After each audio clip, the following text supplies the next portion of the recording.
Ladies and gentlemen, good evening, good morning, good afternoon, whenever you are listening to this. I'm Ryan O'Neill Williams with I Love Babylon as usual. And this evening, it's evening for us right now, okay? We're going to be talking about a great event that is going to be here in the town of Babylon, in Deer Park, that is relatively new. It is the second annual Juneteenth Bash. That is a fantastic event that is going to be celebrating Black culture right here in the town of Babylon. I have some wonderful guests with me this evening. They are part of the crew that is putting this all together. I want to go to the ladies first. Hi, Jewel. This is Jewel Scott, our event host from Johari's Shop.com. Pleased to meet you, Jewel. Again. Thank you, and thank you for having me. Excellent. And our upper right-hand corner, you're going to see Professor Paul Robinson, Professor of African Studies from the Black Thought University podcast. And in the lower right under me, the man who's already schooling me about my machine, my little microphone here is Mr. G from the Mastermind podcast. That's mastermind.podcastpage.io podcast, where also you talk about Black culture and Black thought in today's new America, correct? Yes, sir. It's we pretty much explore Black excellence on a global perspective, but everything you said was correct. Thank you for having me. Give me more. You definitely give me more. That's great. So, Jewel, you did this last year. 2020. How did it go, and why did you? Well, this is the year for 2022. How did it go, and why did you decide to do this then? Well, if I'm being honest, it happened organically. My in-laws, my sister-in-law and her husband, they came with me with the idea of, offering my business at the block party because, long story short, they just recently found out about Juneteenth, and so they wanted to do a big shebang on Juneteenth and just pretty much cancel July 4th. So that's honestly how it started. It was just us coming together to celebrate our history. And now we're making a thing out of it. Very nice. And Professor Paul, can you tell me what exactly it is that we are doing? Why are we celebrating? Like Jewel just said, that people sometimes found out about Juneteenth. It was not a very popular holiday, and it became a national holiday in 2021, or is that what? Yeah, 2021. We'd like to promote information, and a lot of people, as you said, don't really know about Juneteenth, and it's something very new. But for some of us who have been studying this for a while, we've always known about Juneteenth. It just wasn't very popular, and when you tried to assert that, in those times, people were not ready to hear about a Juneteenth, and so now they are ready to hear, which is a wonderful thing, and it gives. I'm so proud of Jewel, because it gives us a platform now to speak about Juneteenth, but so many other things that people just don't know about. So when she asked us to speak, I immediately thought of Mr. G, because we kind of do this thing, we kind of do it all the time. And so it's kind of right up our alley in terms of that, but it's information. We'd like to give as much information as possible, and accurate information, because there are a lot of different things going around about Juneteenth. And one of the things Mr. G wanted to do was kind of clear up misconceptions and just kind of tell you guys what Juneteenth is and the importance of Juneteenth, especially to the children. Yes, sir. Yeah, thank you for Mr. that. G, could you do that for me? Explain exactly what you think are the misconceptions, and then straighten us out. Yes, sir. So the idea of Juneteenth is that it was the emancipation, like the official emancipation of enslaved Africans in the Texas area, and just that was the end of it.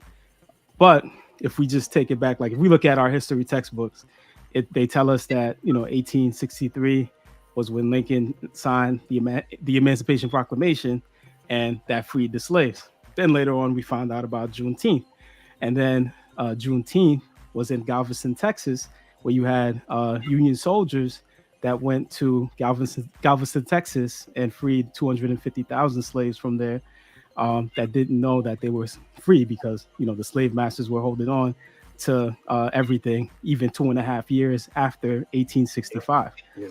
So 1863, excuse me, 2.5 years after 1863 to 1865. To 1865. So you have June, and this occurred June 19th. So they celebrated it as Juneteenth, bringing both June and the 19th together. But it is just focused in on Texas, because when we look at other states, there were other states that still had enslaved Africans, and Delaware and Kentucky were the last two states 6 months later to end the practice of what we would call physical slavery. Right.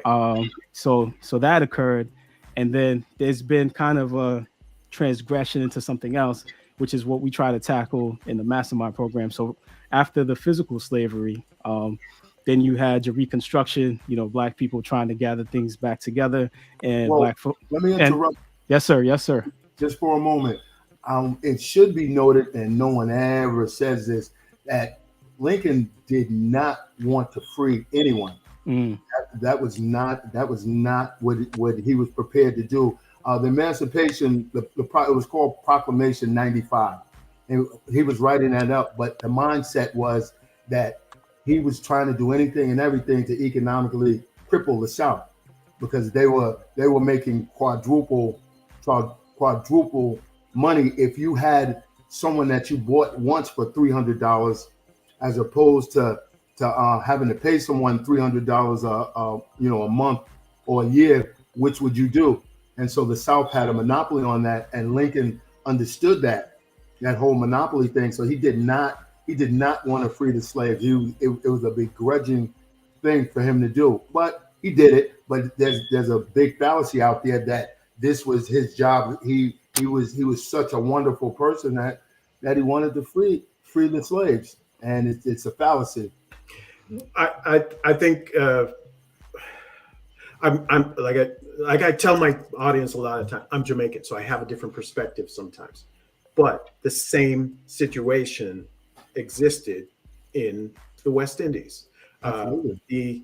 The idea of freeing the slaves was not necessarily just because there was this movement for everybody to be nice to everybody, and let's do it. And there were those abolitionists who were like, yeah, this is evil, we're not doing this, we're not doing well by people. But it was always, and ended up being forced, their hand got forced because of the economic realities of slavery. The truth is, they were creating a class of people who had an immense amount of money but didn't have anything to do with it, didn't know what they were doing.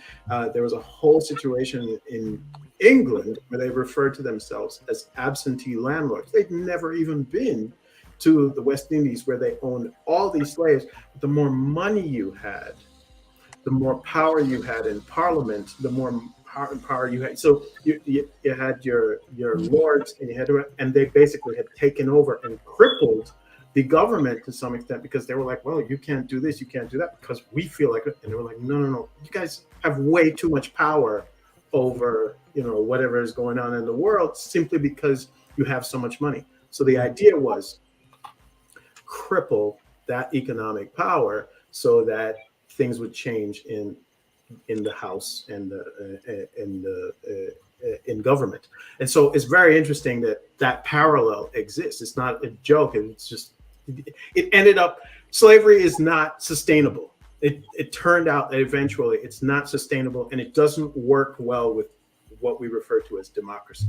And so, you got to get it out of here. So Juneteenth is specifically about Texas. That's what you're saying. But now, after it was properly recognized in 2021, now it is a national holiday. And this year it happens to fall on Father's Day. Jewel, how are you going to manage that? Because us dads want our day too. Now we gotta share it with with Juneteenth. Listen, I feel like this is something that you can actually take your dad, take your husband, your father out, and show him some culture. So I feel like this could be another way to celebrate Father's Day with intention. Great, intentionally, right? Are you guys going to be speaking there, Professor Robinson, Mr. G? Mr. G will be speaking. I'm going to play the background a little bit and enjoy Father's Day. Okay. Yes, sir. Yes, sir. I speak 24/7 anyway as an educator on my podcast. When we go out to schools, so it's just continuation of what we do. Yeah, it's fantastic. All right. So and apparently there are going to be fireworks as well, Jewel. There are going to be fireworks as well, Jewel. Yes, there are going to be fireworks there, hosted by both of my brother-in-laws. Okay, cool. What are they? They're firemen? No. I mean, sometimes when in this town, in the town of Babylon, a lot of the fireworks that is done by firemen. I used to have guys live across the street from me.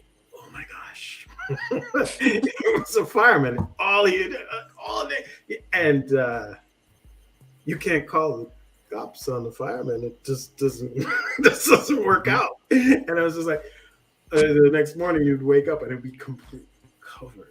Everything would be covered. But now is Juneteenth. It's close enough to July 4th where people are stocked up anyway. But then, it'll be an interesting thing. So, what are the what's actually going to be there? Again, this is June 19th. It is Sunday, June 19th, and it starts at 4 p.m. and goes till 10 p.m. at night. Yes. On the corner of Skidmore Road and Sammis Avenue in Deer Park, New York. And I understand that Irie Kravez and Sherry Fisher, who are also co-hosts and organizers, are helping us put together a lot of that. Can you tell me a little more about their role since they're not here and I can ask them about that? No, yeah, of course. So Irie Kravez, like I said, my sister-in-law's business. So like I said, when we first started out, it was just us two being offering our products. Cooks and I offer crystals. Right. And so she will be doing the cooking. She'll be on the grill with that jerk chicken. You should definitely come out and get you some jerk chicken. But her role and her husband as well, he'll be doing the fireworks and things like that. But that's pretty much what Sherry will be doing. Okay. I understand there's a DJ. I understand there are going to be a lot of So we're going to have a DJ, live DJ. My husband will be manning a 360 booth. He also has his own photography business. So he'll be, showcasing the vendors, businesses as well.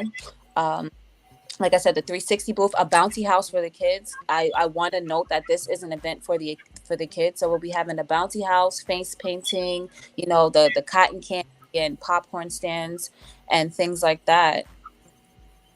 As well, the main attraction would be local Black businesses. I should definitely be highlighting that because that is our main attraction. Local Black businesses. We're going to have over 22 Black businesses will be showcasing and offering their products and services.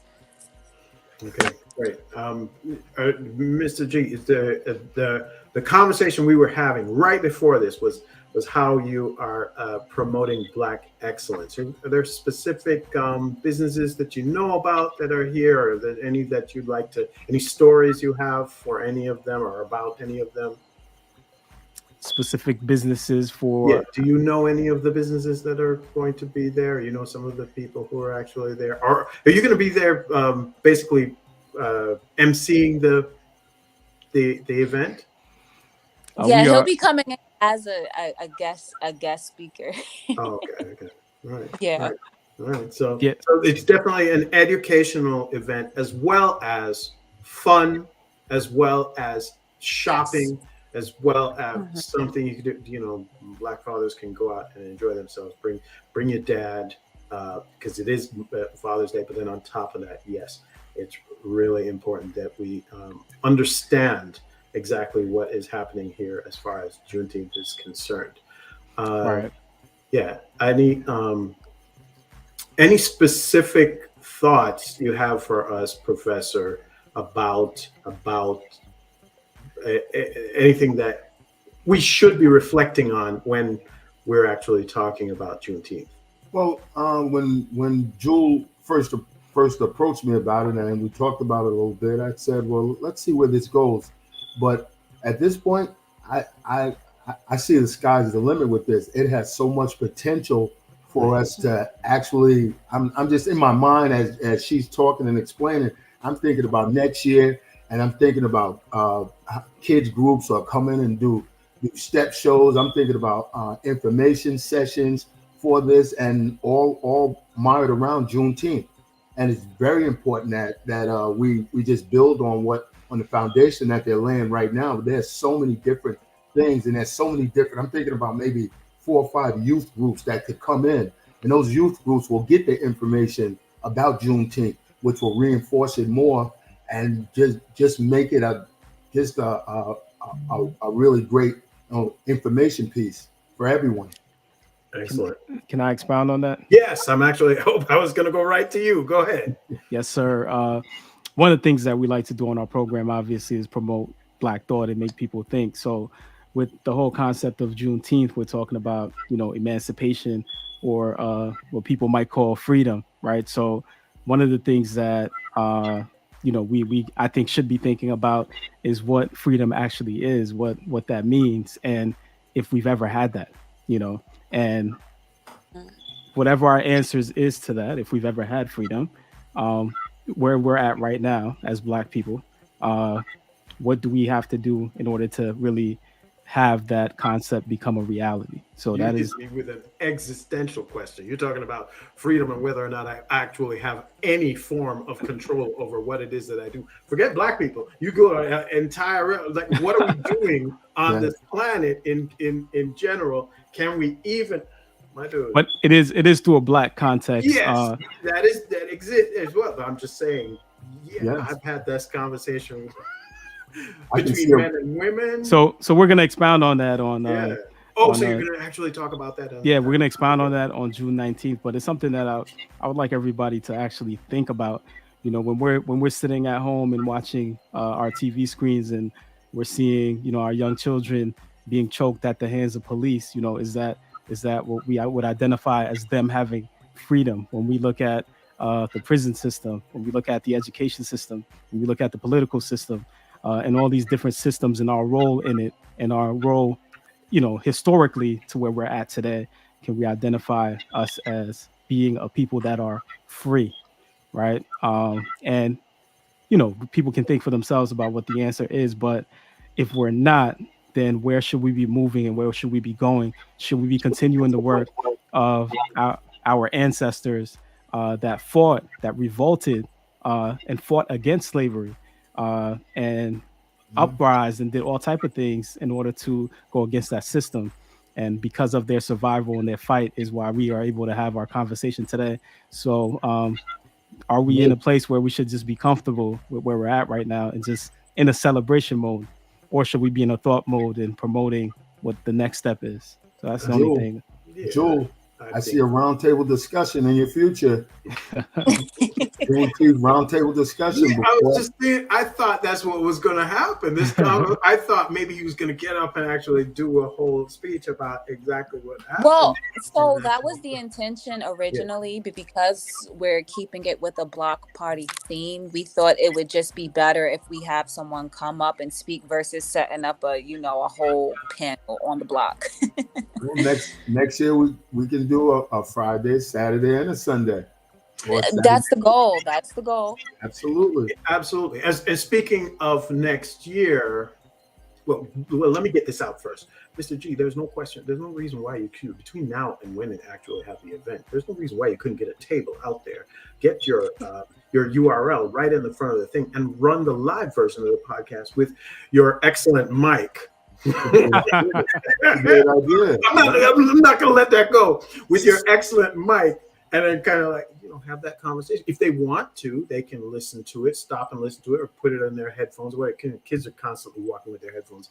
I can't get them out of my kids' ears. And that is the way I thought you were going with the freedom thing. In truth and in fact, the messages that we receive, regardless of whether they're news or they're whatever, I mean, in a way, it's all a systematic control. But more importantly, I'm saying you could definitely do that there. But then, that would be great to have like a regular conversation or whatever about this every year. You know what would be great too? A little pamphlet maybe that explains Juneteenth for people who actually show up there. Now I'm getting into your money, Jewel. But basically, the idea would be to ask for a sponsor for that.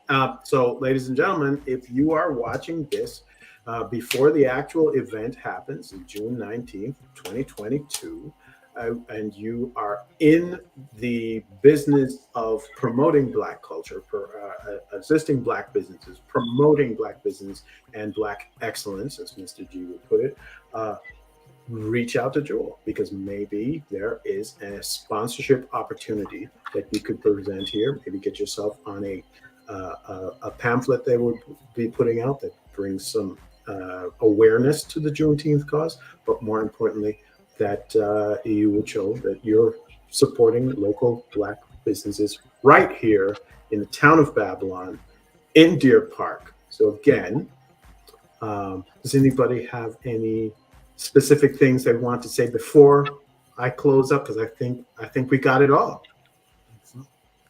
I just wanted to add one last thing in regards to why it's important for us to celebrate Juneteenth.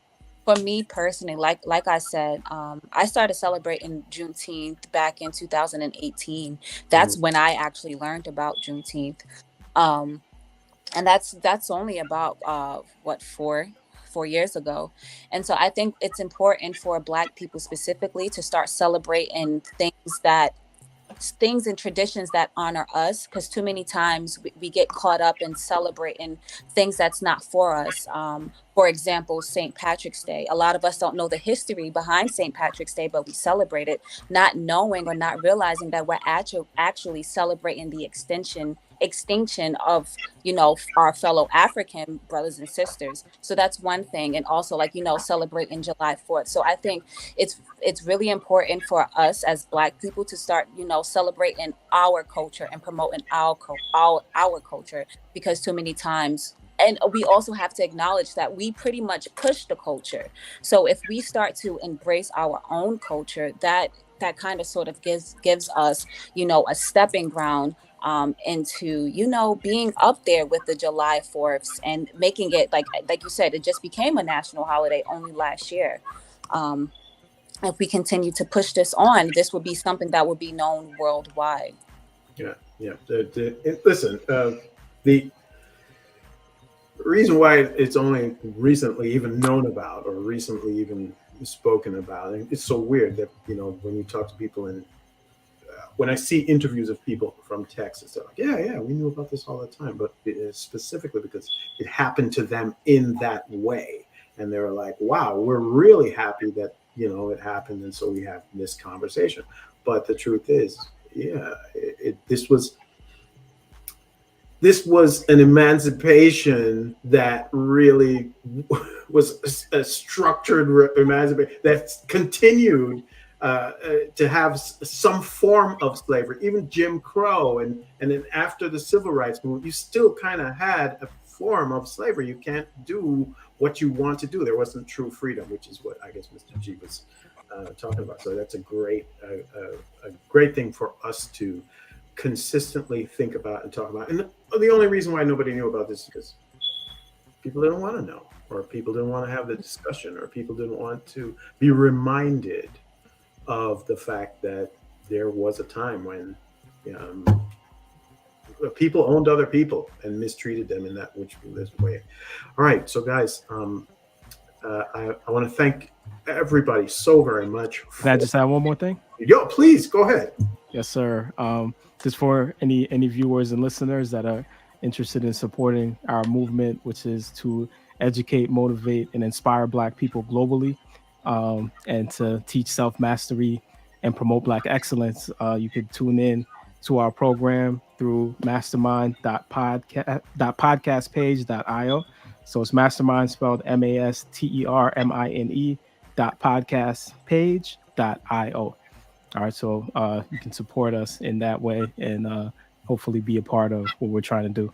Yeah, heads up, no matter what. In the comments below this, I'm going to have links about both to the event that is actually happening, back to the profiles of the guests that I have today. Again, Jewel is a proprietor of both it's rare stones and it's something else, right? What's the other thing, Jewel? Yeah, crystals and intention jewelry. Okay. And of course, Professor Robinson is also a part of the Mastermind podcast, but specifically the Black Thought University, correct? Yes. Right. Good. Excellent. All right. So, ladies and gentlemen, I want to say thank you very much to all the guests who came out tonight, this evening. And very well, hopefully we should see you at Juneteenth Celebration, Sunday, June 19th, 2022. Yeah. Mm-hmm. You have more? Just give us the time, 4 Oh, p.m. you're getting ready. That's right. Have a good time. It's Black culture. Of course, we're going to have a good time. We're definitely going to have a good time. So, good night, and thank you so much. And I'll see you guys around town. Thank you. Thank you. Thank you. Bye, guys. All right. Bye-bye.